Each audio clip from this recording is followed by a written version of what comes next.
Hi friends, నేను మీ మనీషాని. ఈరోజు అయితే మనం కొత్తిమీర రోటి పచ్చడి అయితే చేసుకుందాం. ముందుగా కావాల్సింది కొత్తిమీర, పచ్చిమిర్చి, టమాటా.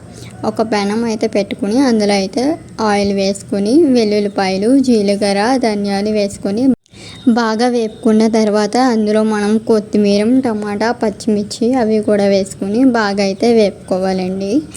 బాగా మగ్గేలాగా వేపుకోవాలి. తర్వాత మనం అందులో తగిన సాల్టు, చింతపండు ఇంకా వేసుకుని అది కూడా బాగా వేపుకొని మగ్గబెట్టేలాగా మూత అయితే పెట్టుకోవాలండి. ఇంకా మగ్గిన తర్వాత రోటిని అయితే క్లీన్ చేసుకుని రోట్లో అయితే వేసుకోవాలండి. ఇది బాగా వేసుకుని బాగా మెత్తగా అయితే నలుపుకోవాలి పచ్చడి.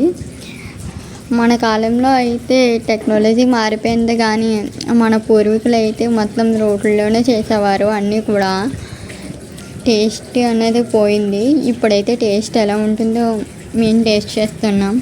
మీకు కూడా వీడియో నచ్చినట్టయితే ట్రై చేయండి, లైక్ చేయండి, షేర్ చేయండి, సబ్స్క్రైబ్ చేయండి. బాయ్ బాయ్, నెక్స్ట్ వీడియోలో కలుద్దాం.